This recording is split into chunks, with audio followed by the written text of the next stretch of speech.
Hey guys, Jordan Strader here, Mr. Financial, and today I want to tell you guys a little bit about something I was learning this morning while getting to play a game of checkers with my little girl Annalise.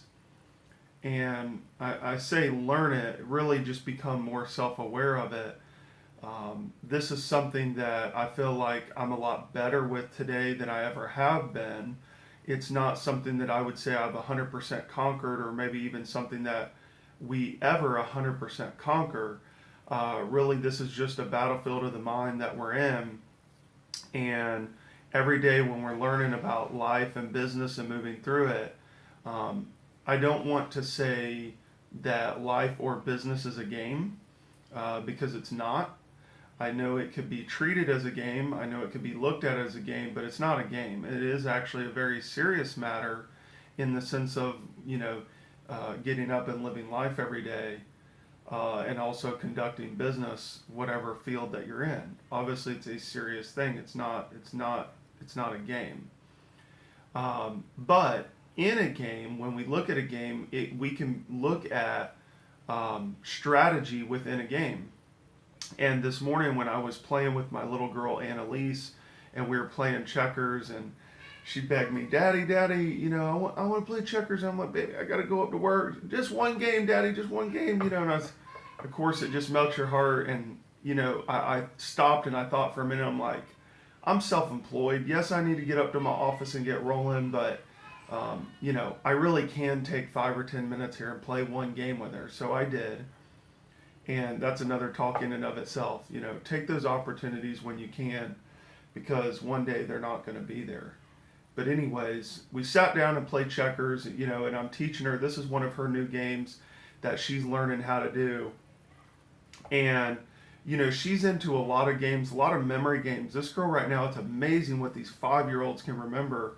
And she has this little matching game that we do. It's like little circles with pictures on them, and you flip them all over, and you know, spin one over and then spin another over, and you're trying to match them. And maybe you parents know what I'm talking about. And she is just incredible at this. Even my 3-year-old can remember, I feel, sometimes better than me. And she's constantly beating me at this game. And she has a couple other little games that she does, and she's so good at them, little board games and stuff. But this checkers is a new game for her, and she's playing it and playing it. Every time somebody comes over the house, she knows she's getting them to play it. And we have to tell everybody, don't take it easy on her, because she'll beat the snot out of you. And so I haven't been taking it easy on her. I've been really playing her, but I kept beating her over and over this last week, where she really just didn't have a chance. And then I kind of realized, wait a second, this is a brand new game. She doesn't totally get it yet. It hasn't clicked up here. I've got to take a second and teach her some strategy. But one thing that I was doing in the game this morning was I was slowing down, and every time she'd make a move that might not be right, I put my hand on her and I'd say, "Okay, now is that the best move that you can make? Look at the pieces on the game that you can move, and then make a decision based on those pieces." And because I would watch her little eyes, and her little eyes would look down at the game, and she was scanning the whole board, just scanning the whole board. And I'm not saying that you don't need to scan your whole board. Whatever that is in life, whatever it is in business, scan the whole board. But when it comes down to then making the decision to move whatever piece you're going to do, whatever decision that you're going to make, look at only the pieces that you can actually move. Once you've scanned the board, look at only the pieces that you can move. And now here's why that's important. The pieces that you can't move, if you're taking any of your attention and focus off of what can be done onto these pieces or these decisions, these choices that you can't do, then you're taking a piece of your mind, you're taking a piece of that focus, a piece of your intelligence and wisdom, and you're throwing it over here on the side where it actually can't even be used. Why not keep 100% of that focus and that brain power on making the right decision on the pieces that can be moved? and I'm teaching her this. And it realized, I was like, oh my word, like, that's how I make certain decisions. I didn't even realize, some of the things that I've learned and how I make decisions. And sometimes when I'm having money problems, or I'm having a problem in my business on how to accomplish something or how to achieve something, I don't focus on the problem. I focus on a solution. I focus on the pieces that can be moved. What can I do, and what can I do now? What can I do next, and what can I do after that? It's a strategy, okay? I've been in pinches before, financial pinches. I don't worry about the debt. I don't worry about the bills that I can't pay. I don't worry about things that, can't meet my timeline on, when something can be done. I focus on what I can do now. What can I do now to get something moving? I might not like that decision. You might not like the decision. Like when we were playing checkers, she had moves where no matter what piece she moved, she was going to get jumped. But there was two things to look at. Some of the pieces could get double jumped, and you don't want that. So then you want to back up and focus on only the pieces that can be jumped once.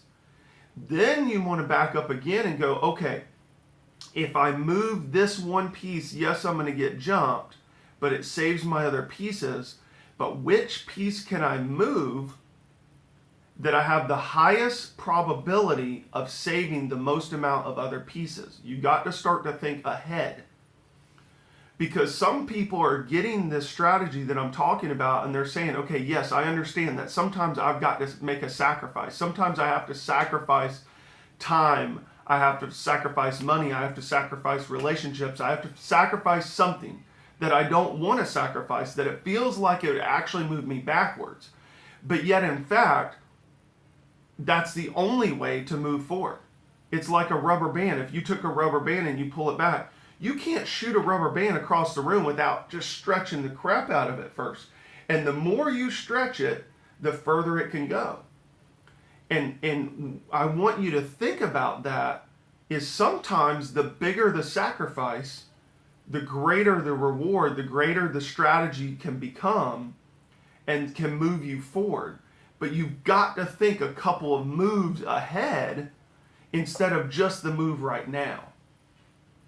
I saw Annalise, she would become so distraught on, oh, Daddy, if you're going to jump me here and you're going to jump me here, and I'm just not even going to make a move at all. And then she'd sit there for a minute or two, and I'd be like, baby, you've got to make a move. You've got to make a decision. And, you could see in her face that was tough. It was going to be tough to make that decision. She didn't want to lose her player. But then it was like you could see it come on her and realize, okay, if I just make that move, though, I can keep moving forward. I can keep playing the game. If I stop, then I'm not going to be able to play the game. And some of you fit in that category. You're looking at all your moves and you're saying, I don't like any of my moves, so then you're not moving at all, which really just brings death upon yourself, whether that's in business or life, marriage, relationships, parenting, whatever. You're looking at your pieces, you're looking at your situation, and you're not even making any moves. You're doing nothing. So then it's actually worse than not moving and allowing a little bit of death, a little bit of sacrifice to come. And you've got to make a move. Make the move. So number one, make a move. Don't sit idle. Number two, think a couple moves ahead. Okay? It's strategy. Just the same way you're going to play poker or a board game or any game for that matter. Have some strategy.